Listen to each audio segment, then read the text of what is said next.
قرآن مجید نے روزوں کا ذکر کیا، فرمایا یا ایھا الذین آمنوا کتب علیکم الصیام کما کتب علی الذین من قبلکم لعلکم تتقون، اے ایمان والو تمہارے اوپر روزے اسی طرح فرض کیے گئے جیسے تم سے پہلے لوگوں پر فرض کیے گئے تھے، پہلے لوگوں پر بھی روزے فرض کیے گئے تھے، سو تم پر بھی فرض کر دیے گئے۔ اور مقصد روزوں کی فرضیت کا کیا ہے؟ لعلکم تتقون، تاکہ تم تقوی والے بن سکو، پرہیزگار بن سکو۔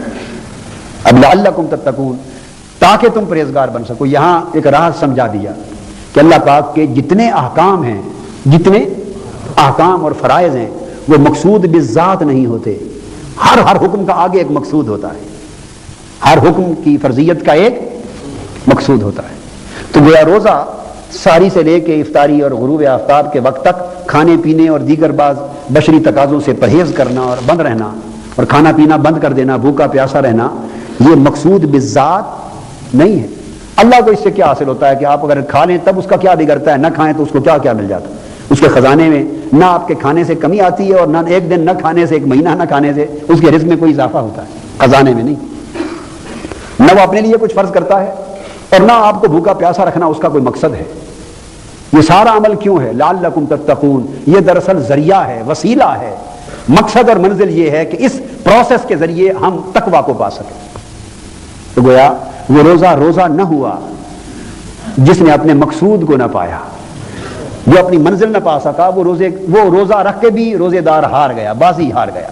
حضور صلی اللہ علیہ وسلم نے فرمایا کم من صائم لیس لہ من صیامہ الا الجوع والعطش، کتنے روزے دار ایسے ہیں کہ جنہیں اپنے روزے سے سوائے بھوک اور پیاس کے کچھ نصیب نہیں ہوتا، سوائے بھوک اور پیاس کے کچھ نصیب نہیں ہوتا، اس لیے کہ وہ روزے کو مقصود بنا لیتے ہیں اور بھوکے پیاسے گزارتے رہتے ہیں وقت، اور جو روزے کا ہر مقصد تھا جس کے لیے روزہ آیا اس کو بھلا دیتے ہیں، وہ تو ہے تقویٰ۔ اس روزے کے ذریعے انسان کے نفس کا تزکیہ ہو، انسان کو ضبط نفس حاصل ہو، اپنی خواہشات اور شہوات پر کنٹرول پیدا ہو، کھا سکے، سب کچھ رزق میسر ہو، مگر صرف اللہ کی خوشنودی اور اللہ کی رضا اور اس حکم کی تعمیل میں کھانا پینا چھوڑ دے، بند کمرے میں چھپ کر بھی جب کوئی دیکھنے والا نہ ہو اور سب کچھ پڑا ہو تب بھی نہ کھائے، سب کچھ پڑا ہے۔ کیوں؟ اللہ پاک نے فرمایا الصوم لی وانا اجزی بہی، روزہ خاص میرے لیے ہے اور میں ہی اس کی جزا دیتا، میں ہی اس کی جزا دیتا۔ تو اللہ کے لیے سب کچھ چھوڑ دینا، یہ ایک انسان کو ایکسرسائز، اسپریچول ایکسرسائز کرائی جا رہی۔ اس کے طبی فوائد تو ہیں، وہ تو سائنس اور ڈاکٹرز بیان کرتے رہتے ہیں کہ ہارٹ پیشنٹس کے لیے کیا فائدہ، بلڈ پریشر والوں کے لیے خاص طور پہ بلڈ پریشر والوں کے کیا فائدہ، دیگر بے شمار ہیں، مگر روحانی اعتبار سے یہ کہ اس سے تقویٰ پیدا ہو، پرہیزگاری پیدا ہو، ضبط نفس پیدا ہو، صبر پیدا ہو، اور بھوکے پیاسے رہنے والوں کا کچھ احساس ہو، ساتھ اس کے ذریعے پھر کوئی افطاری کرائے، کوئی سحری کرائے، انفاق ہو، صدقہ ہو، خیرات ہو، کھانا پکائیں، تو اس سے ساری خیر کے پہلو پیدا ہوتے ہیں، اور پھر اس میں ایک عبادت کا ماحول بنتا ہے۔ اور انسان کو چاہیے کہ روزے کے دنوں میں کاروبار کے معمولات میں کچھ کمی ضرور لائے، کاروبار اور تجارت کے وہ سارا سال چلتے رہتے ہیں، مگر اس مہینے میں ان میں کچھ کمی لائے اور کچھ وقت معمول سے ہٹ کر عبادت کے لیے زیادہ وقف کرے۔ ہاں بس ایک لفظ آگے ہے، اس کو کر کے ختم کرتے ہیں، وقت ہو گیا، وہ محبت بھرا لفظ آ گیا۔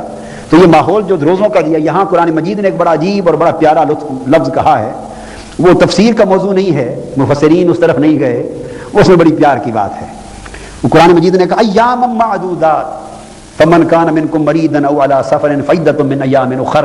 مفسرین اور فقہا اور علماء اور طرف چلے گئے، اللہ کی بھی شان ہے نا، وہ ایک بات اشارہ دے کر فوری دھیان پلٹا کے اور طرف لے گیا، فرمایا بس گنتی کے چند دن ہیں، بس تم میں سے کوئی بیمار ہو جائے، مریض ہو یا سفر پر ہو، فعدۃ من ایام اخر، تو وہ پھر دوسرے دنوں کے روزوں سے گنتی پوری کر لے، بعد میں قضا کر لے، گنتی پوری کر لے۔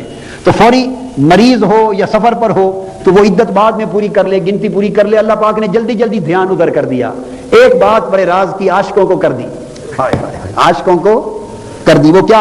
ایام معدودات، گنتی کے چند دن ہیں۔ اب اپنا اپنا ذوق ہے نا جی، اپنا اپنا ذوق ہے، علم والوں کا اور فقہ والوں کا ذوق ہے، انہوں نے گنتی کے چند دنوں کو فعدۃ من ایام اخر سے جوڑ دیا کہ چند دن گنتی کے ہیں، اگر کوئی مریض ہے، کوئی مسافر ہے، روزے رہ گئے، قضا ہو گئے تو بعد کے دنوں میں قضا کر لے۔ عاشقوں نے پچھلی بات چھوڑ دی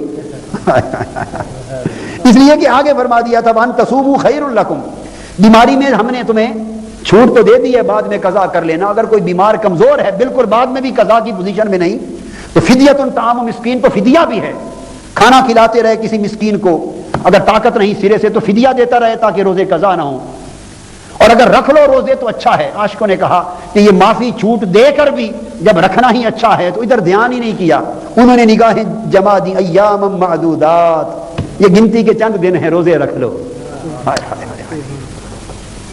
یہ روزے گنتی کے چند دن ہیں، اس میں کیا اشارہ کر دیا؟ فرمایا اے روزے دارو، افطار کرتے ہو نا، چند دن ہیں روزے کے، بھوک اور پیاس کے چند دن ہیں، روزے رکھ لو، جلد تمہیں اپنے شربت دیدار سے افطاری کراؤں گا۔ روزے دارو چند دن ہیں گنتی کے، روزے رکھ لو، اور چند دن رہ گئے، میں اپنے دیدار کے شربت سے افطاری کراؤں، اپنے دیدار کا شربت دوں گا۔ تم بھی شربتوں سے افطاری کرتے ہو نا، میں بھی شربت دوں گا، مگر میرا شربت شربت دیدار ہوگا۔ حضور علیہ الصلوۃ والسلام نے فرمایا کہ للصائم فرحتان، فرحۃ عند فطرہ، فرحۃ عند فطرہ و فرحۃ عند لقاء ربہ۔ فرمایا روزے دار کے لیے دو خوشیاں ہیں، روزے دار کے لیے دو خوشیاں ہیں، ایک خوشی عند افطار ہی، اس کے افطار کے وقت کی ہے، اس کے فطور کے وقت کی ہے، یہ خوشی دن بھر کے روزے کے بعد، سردیوں کا روزہ ہو یا گرمیوں کا، مگر افطار کے وقت کھانے اور چکھنے کا ایک اپنا مزہ ہے۔ تو اللہ نے فرمایا ایک خوشی افطار کی ہے، فرحۃ عند لقاء ربی، دوسری خوشی دیدار کی ہے۔ یہ خوشی افطار کی ہے، دوسری خوشی دیدار کی ہے۔ ایام معدودات، گنتی کے چند دن ہیں، میں تمہیں اپنے دیدار کی افطاری کراؤں گا۔ بس پھر روزے دار لگ گئے، انہوں نے کھانا بھی چھوڑ دیا، پینا بھی چھوڑ دیا، اور روزے چھوڑے ہی نہیں، پھر لگے ہی رہے۔ ان کی بات سمجھ میں آ گئی کہ ایک افطار ہے روزے پر اور ایک دیدار ہے، بس انہوں نے افطار کو تو رسم سمجھ لیا، اس دیدار کے پیچھے پڑ گئے، اور ایسے روزے رکھے، ایسے روزے رکھے کہ روزوں نے انہیں مقام دیدار تک جا پہنچایا۔ اور پھر قیامت کے دن اور جنت میں حکم ہوگا کہ روزے داروں کو الگ کر دیا جائے گا، نمازی حاجی سارے ایک طرف، فرمایا جائے گا روزے باب الریان، ایک دروازہ ہے الگ جنت کا، روزے دار سارے الگ قطار بنا لیں اور اس دروازے سے گزریں۔ مولا اس دروازے سے الگ روزے داروں کو کیوں گزارا جا رہا ہے؟ تمہیں کیا خبر، باقیوں کو نعمتیں دکھا رہا ہوں، ان کو اپنا دیدار کروانا۔ ان سے وعدہ کیا تھا کہ ایک افطاری ہر روز کی ہے، ایک افطاری آخرت میں ہوگی، وہ افطاری میرے شربت دیدار سے ہوگی۔ اللہ تبارک و تعالی ہمارا روزہ روزہ بنا دے، ہمیں اس روزے کی برکت سے صاحب دیدار کر دے۔